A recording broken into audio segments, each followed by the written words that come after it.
Attorney Ricky Tumutorgo, nagtataguyod ng katotohanan, nakikipaglaban para sa bayan. Mga kabunyog, mga kababayan, magandang araw po sa inyong lahat.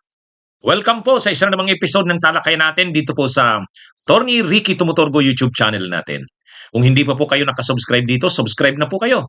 Napapanood rin po tayo sa Meta, sa Facebook, sa Attorney Ricky Tumutorgo Facebook page po. Follow na po kayo kung hindi pa po kayo nakafollow dito. Ito mga kabunyog, pag-usapan natin ito. si si dating Secretary Ronald Llamas, ang kapartner ko sa Dos Amigos. Matindi ang bira kay Robin, pero pinasalamatan niya si Robin ha? Pinasalamatan niya si Robin. Sabi ni Ronald Llamas, salamat din tayo kay Robin. Bakit? Ito na lang, itong eksaktong sinabi niya. No, kasi baka mamali pa ako nang sasabihin. Ha?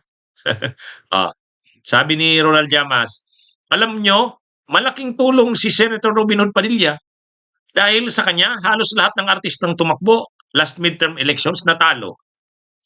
Kahapon niya to sinabi, January 30. Ha? Yan.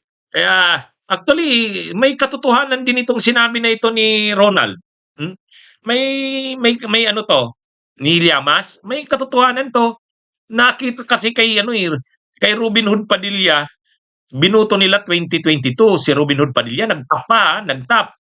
Tapos nung nakita nila, walang nagawa. Na-realize na siguro ngayon ng mga Pilipino, wala. O tingnan nyo, talo si Bong Revilla, natalo Talo si Bong Revilla. Sino pa ba yung mga natalo? Philip Salvador. Talo yan. Sino pa bang mga artista ang hindi nanalo nitong nakaraang elections? Pero yun, si Bong Revilla, si Willie Revillame. Si Willie Revillame. Dati malakas sa survey. Akala niya mananalo siya. Ganun din si Bong Revilla. Ganun din si Philip Salvador. Imaginin nyo kung nanalo pa yung tatlo na yan, Philip Salvador, Willie Revillame, Bong Revilla. Kung dati malalakas yung mga artista. Ngayon biglang parang nagising ang tao, Parang nagising ang tao. Ayaw na nila sa artista. Ngayon sabi ni ni Llamas, malamang na-realize nila yan dahil kay Robin Hood Padilla. Non-performing asset in PA. Walang nagawa sa Senado. Na-realize ngayon ng mga Pilipino. Parang ang point ni Ronald Llamas, nakita kay Robin Hood Padilla na hindi rin tama na dahil lang sikat bubutuhan mo, dahil lang kilala, dahil popular, tulad ni Robin Hood Padilla, top notcher yan. Kaya lang nung nandun na, hindi mo na maintindihan. Naging chairman ng Senate Committee on Constitutional Amendments and Revisions of Codes and Laws. Wala namang nagawa. Nung una nagsusulong ng tiyatsa, wala naman yun eh. Nung bandang huli, ano bang mga advokasya ni Robin Hood Padilla? Wala eh. Kung ano-anong nangyari kay Robin Hood Padilla sa Kamara ay sa Senado eh. Tapos dumalaw pa yung kanyang asawa doon sa opisina niya. Nag-ano ba 'yon? Anong ginagawa nun doon sa opisina? Naka-live stream. Tapos nalagay pa sa kontrobersya yung kanyang staff, si Nadia Montenegro. Yun ang mga nangyari kay Robin Hood Padilla. Kaya ito? Ano na ba yung mga ni Robin Hood Padilla? Nag-aano ng bigote, nagsusuklay, kumakain, tapos sabi niya, basta siya daw. Ano man daw sunugin man daw siya. Ang mangangamoy sa kanya, ang magiging amoy niya, Duterte, amoy Duterte pa rin. Yan yung mga ni Padilla. Marami pang mga nagawa na ito si Padilla na na-expose sa tao. Na nakita ng tao na mukhang mali na nagbuboto ng artista. Wala namang nagagawa. Parang ngayon biglang namulat yung tao.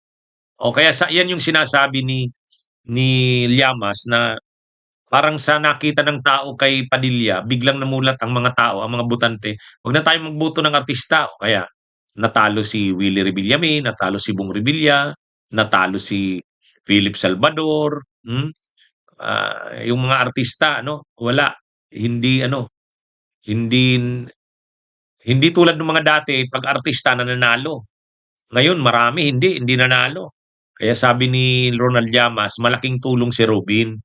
Ha? Kasi nakita ng mga tao, yung artista na tulad ni Robin, kahit sikat yan, kahit popular yan, wala rin namang nagagawa, wag na nating butuhan. Kaya, yun yung sinasabi ni Ronald Llamas. Pero nag-react si Robin, ha? Nag-react si Robin Hood Padilla, galit. Galit si Robin Hood Padilla. Oh, kinantsawan si Robin Hood Padilla ay si Llamas, pinatutsadahan. Sabi ni Robin Hood Padilla, kayong mga naghahanap na, hindi ito, iba, yung ngayon, ito. Ipagdadasal ko na magbago na po kayo para kahit paano ay gumandang lalaki naman po kayo. Mainam ay tumakbo po kayo para mapatunayan ninyo din ang kakayahan ninyo manalo. Si Llamas ang pinapatamaan niya. Magbago na daw si Ronald Llamas para gumandang lalaki naman. Oh, kaya ito Pero may sagot na rin diyan si Ronald Llamas. Ang sagot ni Ronald Llamas, mabuti na daw. Ano ba 'yun nabasa ko? Kahit naman daw pangit, mabuti na daw 'yon. Kaysa naman sa gwapo ka. Ano ba yung sagot ni Ronald? Mabuti na daw yung pangit kahit pangit, basta't makabaya naman. Hindi daw tulad ng gwapo ka nga naman, pero traidor ka naman sa bayan. Ano ito mga kabunyog, mga kababayan?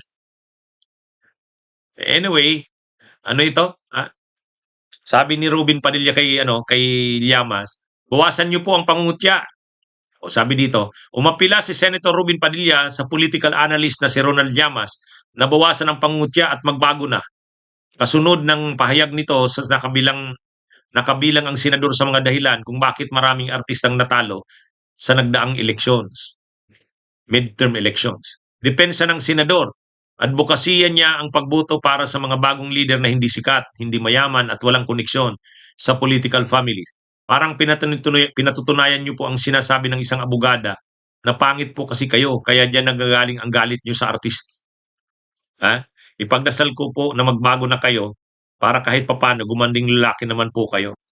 Ang sagot ni Llamas diyan,